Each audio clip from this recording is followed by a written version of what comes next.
السلام علیکم ورحمۃ اللہ وبرکاتہ قارئین و سامعین، مزید ایک ویڈیو لے کر آپ کے سامنے حاضر ہوئے۔ امید کرتے ہیں کہ آپ کو یہ ویڈیو پسند آئے گی۔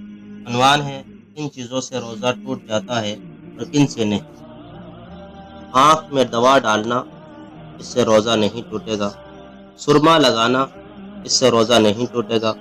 کان میں دوا ڈالنا، اس سے روزہ نہیں ٹوٹے گا، بشرطیکہ کہ کان کا پردہ ٹھیک ہو۔ اگر کسی کا کان کا پردہ ٹھیک نہ ہو اور کان میں دوا ڈالے اور اس کا اثر حلق میں محسوس ہو تو اس سے روزہ ٹوٹ جائے گا۔ لپسٹک یا چپسٹک لگانا، اس سے روزہ نہیں ٹوٹے گا، بشرطیکہ کہ لپسٹک کے اجزاء منہ کے ذریعے حلق میں نہ جائے، لیکن لپسٹک کا نہ لگانا ہی بہتر ہے۔ ٹپ لگانا، اس سے روزہ نہیں ٹوٹے گا۔ انسولین لگانا، اس سے روزہ نہیں ٹوٹے گا۔ بال کاٹنا یا ناخن تراشنا، اس سے روزہ نہیں ٹوٹے گا۔ جسم یا سر پر تیل کی مالش کرنا، اس سے روزہ نہیں ٹوٹے گا۔ احتلام کا ہو جانا، اس سے روزہ نہیں ٹوٹے گا۔ نہانا یعنی غسل وغیرہ کرنا، اس سے بھی روزہ نہیں ٹوٹے گا۔